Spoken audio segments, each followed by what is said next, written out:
So what do you think that we either personally or as brands or as personal brands or whatever are getting wrong with social media right now?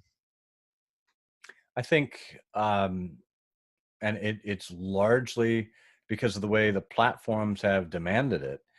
We've taken an ad-driven approach to social. We've taken what was supposed to be the promise of a two-way communications network of these platforms, and we've turned it into yet another advertising platform.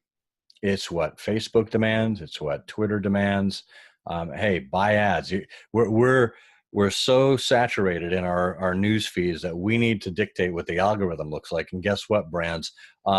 You're downgraded in that because people don't really want to hear from brands because you've been such horrible storytellers. So you're going to have to pay for the privilege of getting in front of people now. Well, okay, great. So now you interrupt people and pay to have your crappy stories in front of them instead of just telling better stories. From cave drawings to family histories to stories around the fire, humans crave order among chaos, connection amid isolation. So we tell stories. Our mission at the Storytellers Network is to bring the art of story to the masses. Whether you're in marketing, you're an entrepreneur, or you're developing your own personal brand, telling your story effectively can make the difference between celebrating milestones and collecting unemployment. The Storytellers Network strives to help storytellers tell their stories so you can learn from the best. Now, your host, the inbound evangelist himself, Dan Moyle. Welcome to the Storytellers Network podcast. I'm glad you're listening today because in this episode, we hear from a keynote speaker, an advisor, a strategy consultant, a husband, dad, voiceover artist, golfer, and as he calls himself, a man about town. Scott Monty is a corporate executive steeped in digital. He was actually ranked by The Economist as number one atop the list of 25 social business leaders, and by Forbes as one of the top 10 influencers in social media. And Alan Mulally, the CEO of Ford Motor Company, called him a visionary. And we hear some great stories in this episode about that. See, Scott ran Ford's social media and digital communications from 2008 to 2014. And during his leadership, Ford was the first company to reveal a vehicle on Facebook, and we'll talk about that. And also the first brand to join the now defunct Google+, but definitely a visionary in that entire thing. He also has another decade and a half of experience in communications and marketing agencies. Scott's clients have included Walmart, IBM, McDonald's, Coca-Cola, Google. And like I said, he is all over social media. He is a fantastic person to follow on Twitter. And today, Scott shares with the Storytellers Network his storytelling craft, his successes and stumbles, in other words, his story. And as we get into that conversation today, a friendly reminder to visit thestorytellersnetwork.com for more episodes, for how to contact me, and for other resources to help you better tell your story. This hopefully is an inspiration to you, but if you want to get into some deep dives, those resources on the storytellersnetwork.com are great for that. Hey, and if you're new, text the word storytellers to 31996, and I can help you subscribe to the show. Storytellers to 31996 to subscribe. Now, let's get to those stories. Well, thanks for joining me tonight, Scott. As I said earlier, and just our conversation, I appreciate you taking time to talk to the storytellers, man. It's my great pleasure from one storyteller to another, right? Absolutely. And that leads right into it. You wear the title of things like executive, strategist, speaker. Do you consider yourself a storyteller at your core? I suppose I do. I mean, I think there's an element of storytelling in everyone. I mean, humans come from generations of storytellers, whether you like it or not. I mean, when you go back right to the dawn of human history, we were telling stories to each other in caves and around fires, whether it was through grunts or writing on the sides of cave walls.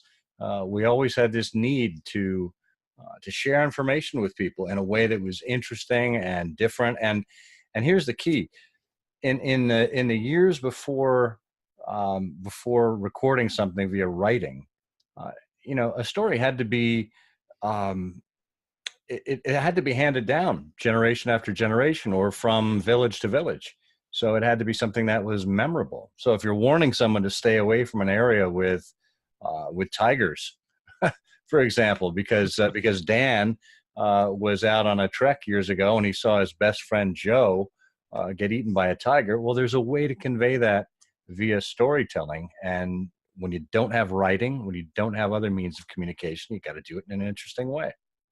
And how does that convert to today where we're not necessarily warning each other to stay away from tigers to save our lives, but we're connecting through things like social media? How has story, do you think, kind of evolved over the years? I mean, how do you see that?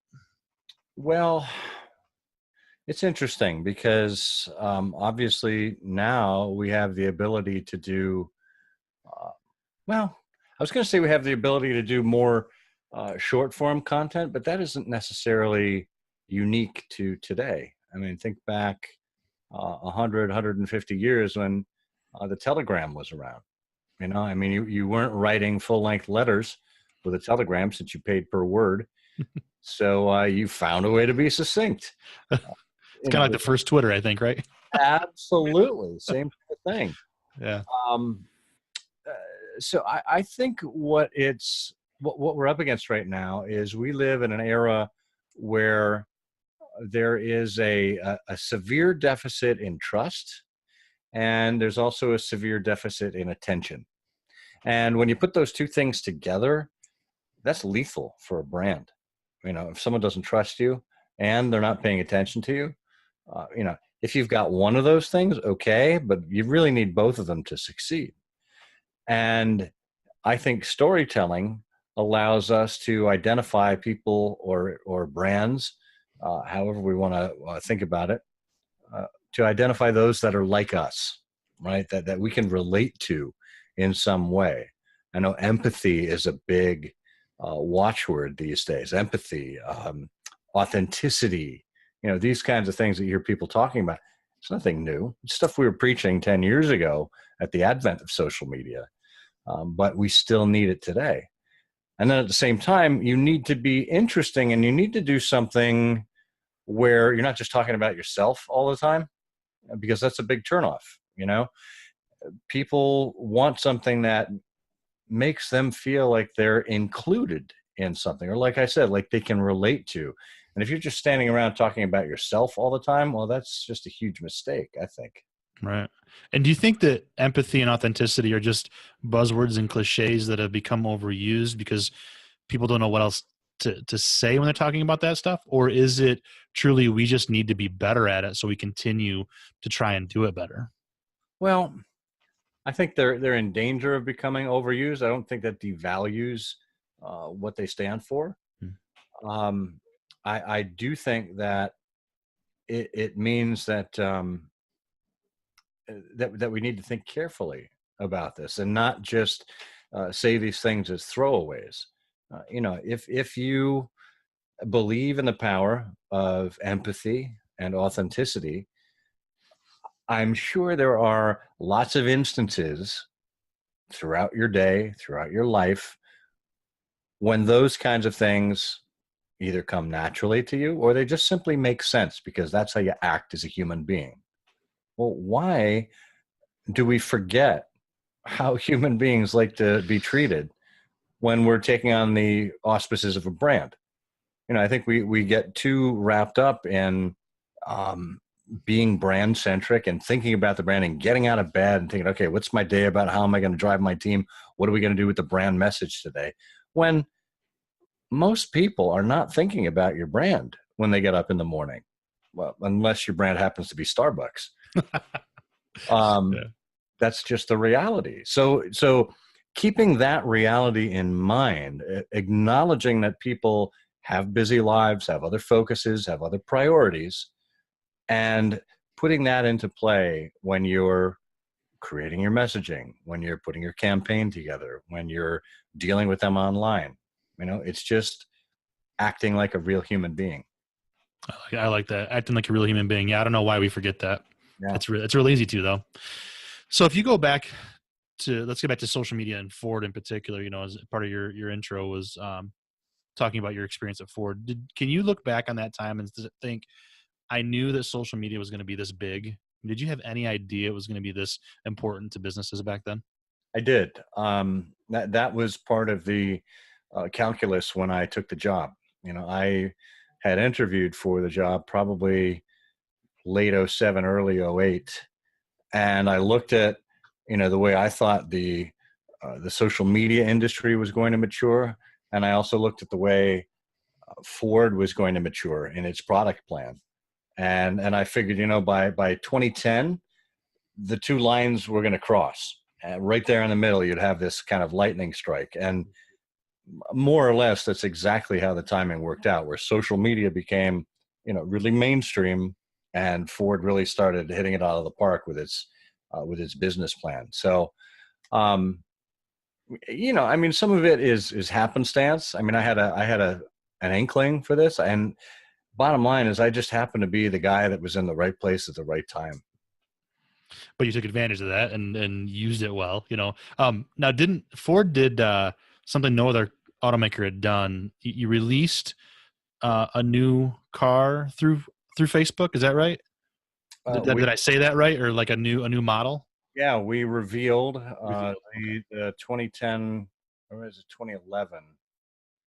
The years are all blurring together now. We revealed the new Explorer on Facebook first. Yeah. No car company had ever done that before. I think it was 2011 Explorer. And it was in the middle of the summer, so it was off of the typical auto show cycle, right? Usually that's the fall for some of the international shows, and the spring for the U.S. shows.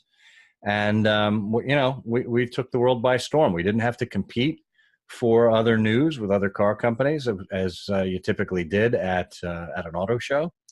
And boy, people were really intrigued with Facebook at the time. And again, this was in the summer of 2010. So it was early days, respectively, with regard to Facebook. Yeah. And how do you convince executives at that level, an automaker, 100 years old, steeped in tradition of like auto shows and that kind of thing?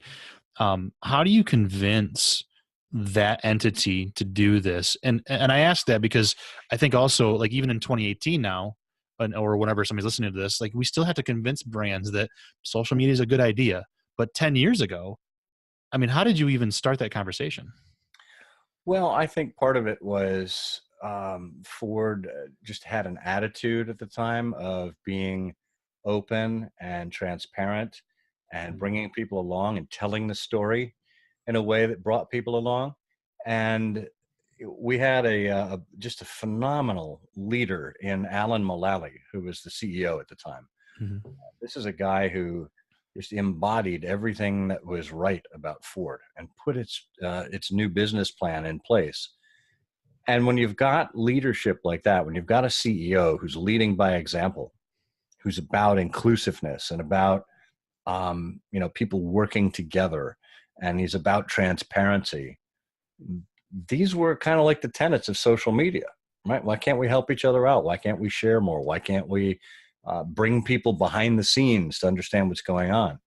So it became almost a no-brainer for us as far as a strategic imperative that social, and especially because social and digital were cutting edge at the time, and Ford was really trying to help people understand that its technology was cutting edge at the time. It was just this great parallel of culture and tools that went hand in hand. Yeah, that's really cool. And what I heard you say too, Scott, was stories and sharing stories. Did you, I mean, I know you did, but how did you kind of cultivate that strategy of sharing users' stories, drivers' stories, fans of Ford, sharing their stories? Is it hard for somebody to give up control over their own brand story by giving it to the users? Well, not really, because Ford's story for so many years has been a story of America and a story of the world beyond that. We all know the great tales of Henry Ford, how he said you can have any color you want as long as it's black. Right. He said, if I asked customers what they wanted, I would have made a faster horse.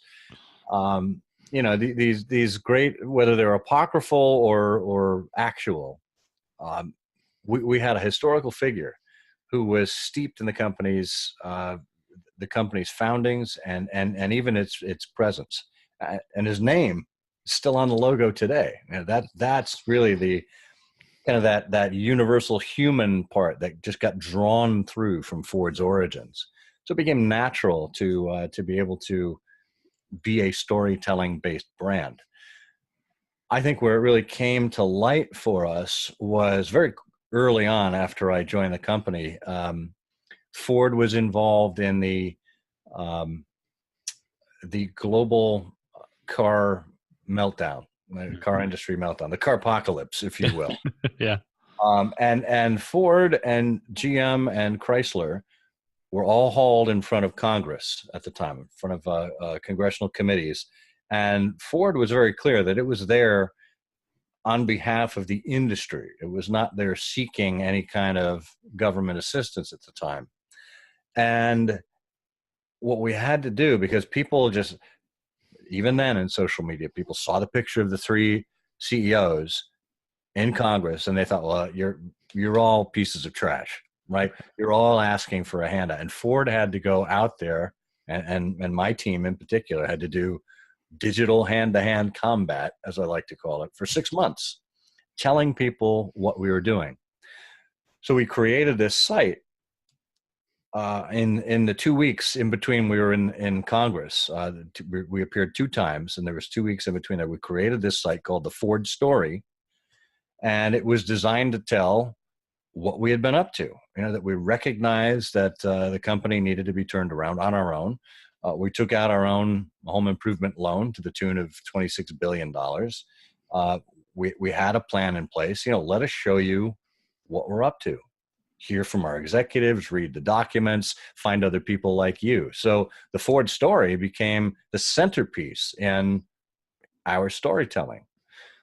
After we got through that crisis point, we then changed the site to be one that actually invited people to participate, to send in your Ford story, to tell people how you bought your first car, to act more like a blog, really, and a community, an online community, than just a piece of corporate communications, kind of a crisis tool. Very authentic and transparent way to share that story and then turn it into the continuing relationship and community. That's pretty powerful. Great stuff, Scott. Now, so let's shift gears a little bit. I guess maybe not shifting gears. Maybe it's still kind of the same thing. It's the greater story. You're still very active in social media. You're not with Ford anymore. You're with Brain and Trust Partners. And Actually, no, I've left Brain Trust. Oh, and I am on my own at Scott Monty Strategies once again. All right, excellent. Well, there you go. So you're on your own and taking on clients, then I would guess. So you're very active in social media. How do you see social playing a part in our greater story as humans? Well, I think I've long said that social media is like the cocaine of marketing and communications. It takes what you already have and it simply amplifies it. And in many ways, I think it represents the best and the worst of humanity. And I think we've seen this really crystallize over the last 2 years in a highly charged political environment. And it doesn't matter what side you're on. Each side has great validity in their views, but people are digging in. They're digging their heels in and simply trying to stick to their side rather than using these tools, using these technologies to really help them understand the other. And it's really hard to get someone to try and understand you if you don't take the time to understand them first, right? So in some ways, it's caused people to be driven even further apart. It has driven this wedge even deeper between factions of groups. And what doesn't help is there are instances where you can hide either anonymously or pseudonymously, or simply, you can certainly use your own name, but you feel comfortable from the safety of your own keyboard and screen rather than you might in talking to someone face to face, the way you might engage them in front of a supermarket or on a street corner or in a workplace environment.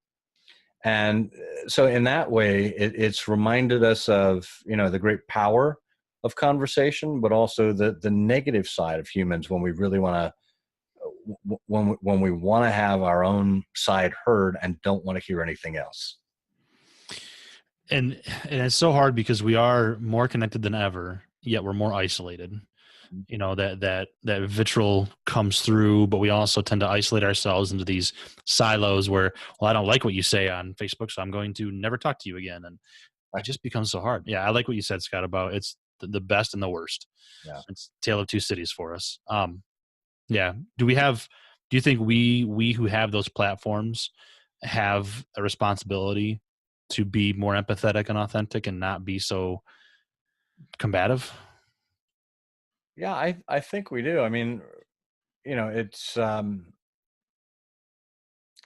those are traits that need to come from somewhere, and somebody needs to take the first step. And it may seem a weakness to some people to either admit defeat or invite someone else to share their opinion and listen completely openly and honestly. But quite frankly, that's what we need in order to get through this. I'm not sure where it's going to come from. I don't know whether we need to look to our political leadership for it, whether we need to look to business leaders for it. One of the greatest leaders I've ever worked with is Alan Mulally, as I mentioned, and he said, and there's so much wisdom in so much of what he said, but he learned really his philosophy in business from his mom, from growing up as a boy in Kansas. And he said the greatest human need, and it's something we should keep in mind in business, is simply to be loved, right? And that is such a human trait. It's something that I don't think any other species shares. And when you want to be loved, what's the first thing you need to do? You need to love other people. You need to love yourself, right? And show that kind of self-love, self-respect. But you need to extend that to other people. Love your neighbor as yourself, kind of a thing. And I'm not trying to get religious or anything here. This is just a philosophical point of view, recognizing how humans have innate needs. And it doesn't matter whether you're talking about from a person-to-person relationship standpoint, or if you're talking about, how people relate to each other in the workforce, or how people even relate to brands. Brands want to be loved, right? People love to love brands, but it's got to be a two-way street. And that love can, I would guess, maybe take different forms. It's love, it's respect, it's attention, it's an attraction of a kind, that kind of stuff. So depending on the situation, I kind of hear you say that people want to be connected. That's exactly right. Right. Yeah. Right. And from a technological standpoint, boy, we've never been as connected as we have before. But the question is, when do you draw the line? When is enough too much?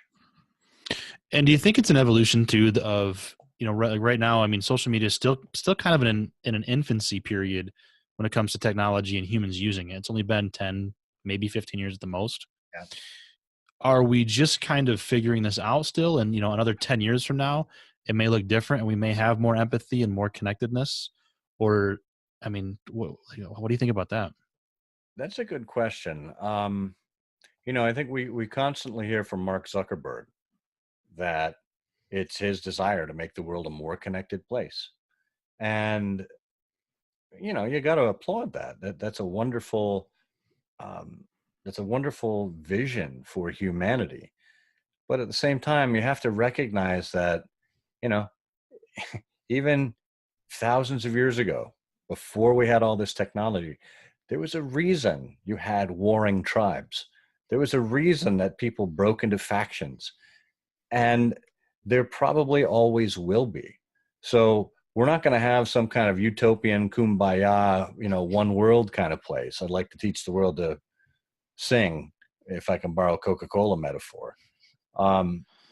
There will always be conflict. That is in human nature as well. So recognizing that technology is only an enabling factor, right? It is not the solution. humans have to be the solution themselves. And you know what, like it or not, there's always going to be some form of disagreement. There's going to be some form of, I don't care whether it's based in ethnicity or race or, any of these other isms. That's just who we are as a species. And as ugly as it is, I think we need to recognize that, and recognize that technology, like I said before, it is going to bring the worst out in people as well as the best out in people. Yeah. Something to keep in mind for sure. Yeah. So Scott, as I'm talking to storytellers in the social media realm this season, something that I've kind of pondered over quite a few interviews is, can someone be a storyteller in just social media, or do we need to have other stages and publishing platforms in this day and age? That's interesting. Well, look, I think if you are a storyteller as an individual, and if you have taken on the storytelling mantra for your brand, the platform is immaterial. You will find a way to tell your stories one way or another. As a professional, I tell stories in boardrooms. I tell stories in meetings. I tell stories from the stage.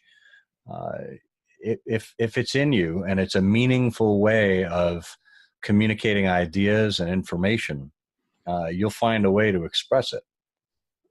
I think we're blessed and cursed at the same time in having so many different ways to tell our story, that you need to focus on the ones you're good at and the ones where your audience wants to engage with you, and just drill down and be the best that you possibly can.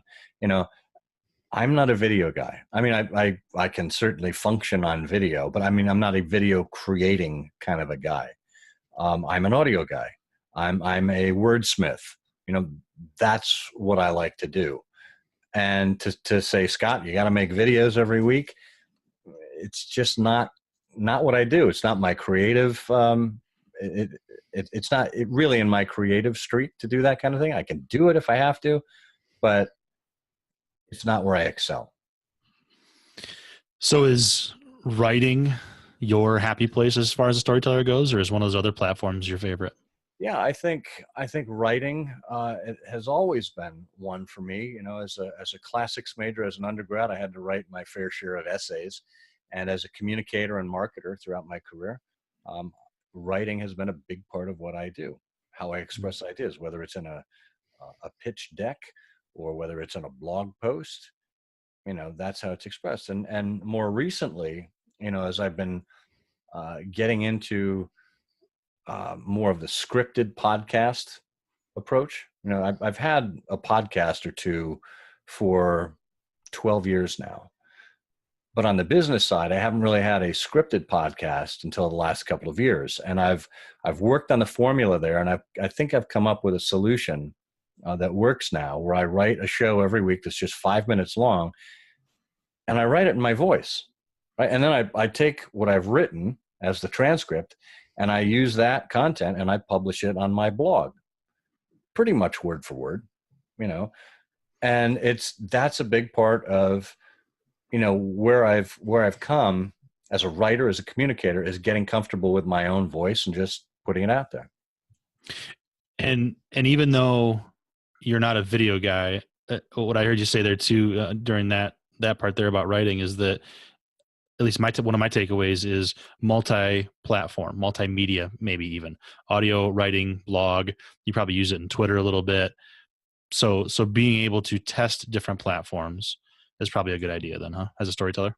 Yeah, absolutely. I mean, you want to see what works. There's it's funny. I saw, and I realize this is late. There was a Twitter thread between two kind of sci-fi fantasy writers that went out last summer, the summer of 2017. And it was basically one of them starting on a premise that he was involved as a camp counselor, and there was a serial killer on the loose. And they went back and forth. And the other writer said, well, are you sure the serial killer isn't you? And they walked through the whole scenario. Well, and it happened over the course of, I don't know, like 70 tweets between the two of them. And you follow the thread and you're like, my God, this is a great story. Well, it was so great, in fact, that the Sci-Fi Channel saw it and picked it up as a premise for a film. You might be a serial killer if. And it's like, holy cow, who expected that something that started on Twitter, just as a conversation, really, would turn into a full-blown screenplay and produced film for television? Yeah. So you got to be comfortable on a lot of different platforms, experimenting, seeing what works in different places. I mean, could you sit down and write a script like this as a writer and hand it into a TV executive? Yeah, sure. But everybody does that. To say, hey, we're gonna do a script live. We're gonna do kind of improv here, and then take that thread and encapsulate it and say, hey, here's our idea. This is how it works. What a fascinating and creative way to share the same story. That's exciting as a storyteller to hear stories like that. That's really cool. Yeah. Now, so on the flip side, that's a really good story. On the flip side, what about bad ones? Did you ever have anything, either at Ford or any other marketing things, where a social media story really kind of fell flat and you thought, boy, that didn't work? Yeah, probably. I'm trying to remember what they might have been. It happens all the time. There are more strikeouts than there are home runs. I mean, even the greatest batters, what was it? Ted Williams batted 400 in his best season. That's still 6 times you're striking out every time you're up at the plate. Every 10 times you're up at the plate. Yeah. So yeah, we had our fair share of strikeouts, and it usually, and I'm not remembering any single one, and this is the reason, they weren't memorable stories. They weren't emotionally charged. They didn't, strike at a universal human truth. They didn't make people laugh. They didn't challenge assumptions. It was just, hey, look at us, we're so great. Why? Well, we just launched whatever, and you run into those and you're like, well, you win some, you lose some. Yep. Absolutely. Dust off and learn from it and move on, right? Always testing. That's what we call that, right? Yes. Yeah. Fail fast. That's right. So what do you think that we either personally or as brands or as personal brands or whatever are getting wrong with social media right now? I think, and it's largely because of the way the platforms have demanded it. We've taken an ad-driven approach to social. We've taken what was supposed to be the promise of a two-way communications network of these platforms, and we've turned it into yet another advertising platform. It's what Facebook demands. It's what Twitter demands. Hey, buy ads. We're so saturated in our news feeds that we need to dictate what the algorithm looks like. And guess what, brands? You're downgraded in that, because people don't really want to hear from brands because you've been such horrible storytellers. So you're going to have to pay for the privilege of getting in front of people now. Well, okay, great. So now you interrupt people and pay to have your crappy stories in front of them instead of just telling better stories with regularity. And here's the thing. If you're doing this well, one of the reasons I think that, I talked about that low batting average, or the, mediocre batting average, is because when you're constantly trying to crank out story after story after story, that's hard. Even the best writers, even Stephen King, when he puts out his compilations or an aggregation of short stories, those take time to craft. And if you're going to tell stories well, you need to pick and choose what you're going to talk about. Quality, and I know this is such a cliche, but quality is so much more important than quantity when it comes to storytelling. So don't barrage me with 50 mediocre stories that you've paid Facebook to put in front of my face. Work diligently on 5 stories that are really resonant with who I am as a customer or who I am as a human being. And if that stuff takes off because people genuinely like it then guess what? You'll need to spend less media to get it in front of more people. It will have naturally gained some momentum, and you spike it with some media spend here and there. Yeah. So it's a smarter, more efficient way of thinking about your media budget than just spray and pray. I like that. I like that a lot. Man, I could sit all night and strategize with you and just listen. But I won't do that to you. But I appreciate your time. But before you go, I want to ask this one. If somebody said to you, all right, Scott, we're all done telling stories. You can't do it anymore professionally. You can't be a storyteller, but you got one last one you can go out on. What would that story look like for you, do you think? Oh my gosh. To not tell stories. I mean, that's the way our humanity. Oh boy. You know, this is one of the stories I've shared for many, many years, and it's one that I think tells a great deal about the leadership that I dealt with at Ford.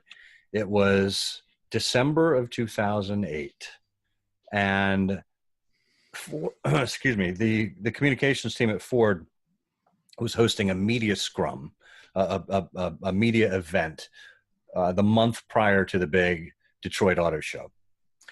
And all of the media were in town, about 200 of them. They were getting briefed on the cars that we were launching. And the double doors to the showroom burst open, and in walk Alan Mulally, the CEO, and Bill Ford, the chairman, the great-grandson of Henry Ford. Shoulder to shoulder, these two giants of the industry walk in.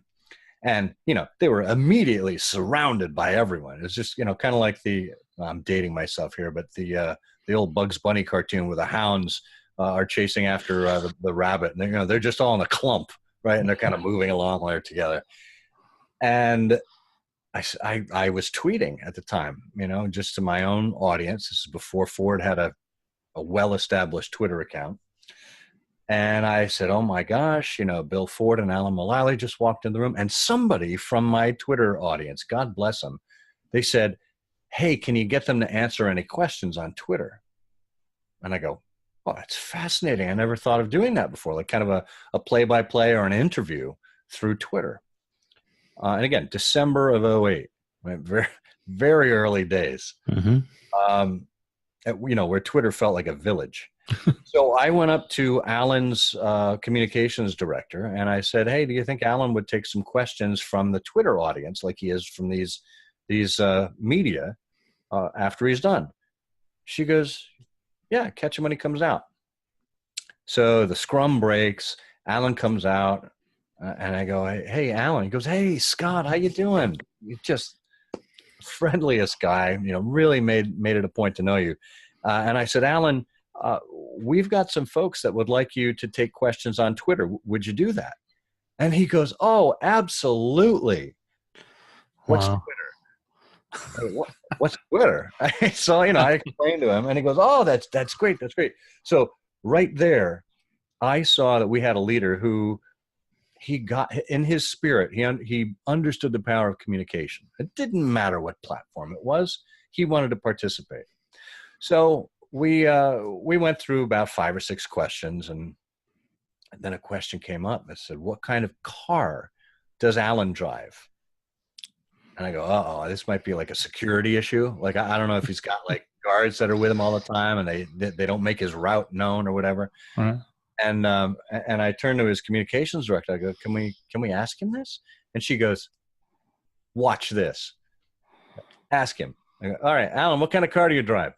Scott, and he grabs my arm and he shakes it emphatically with every word. He goes, I drive a different car every day.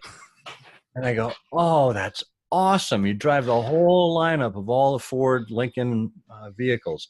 And he tightens his grip on my wrist. And he goes, no, I drive the competition too. Oh my God. Right? I mean, because at the time, the Detroit automakers were thought to be so myopic and so in their own lane that they didn't care about what the rest of the world was doing. And the fact that Alan took the time to have competitors' cars delivered to him so he could see what they were doing and he could ensure that Ford could beat them at it was revolutionary. And it was all because he was willing to answer questions on Twitter. Man, that's incredible. That's a story to go on for sure. Yeah. That's great, Scott. Every time. I love it, man. Well, thanks so much for your time. Where's the best way to people to find you? You can find me at scottmonty.com, and I'm Scott Monty on every social network you can think of. Perfect. We'll put some links in the show notes, man. Appreciate your time tonight. All right, Dan. It's my great pleasure. Thank you. All right. So once again, a huge thank you to Scott Monty for joining me today. Be sure to visit him online. You can find all those links he mentioned in those show notes. And if you enjoyed the episode, please consider sharing it all over, Twitter, Facebook, Instagram, LinkedIn, email it to somebody, text it, hit the little share button on Apple Podcasts. Anywhere you can share it with other storytellers is always helpful and very much appreciated. Hey, and if you're new, text Storytellers to 31996 to subscribe. Until next time, here's to telling our stories and having those stories to tell. Cheers.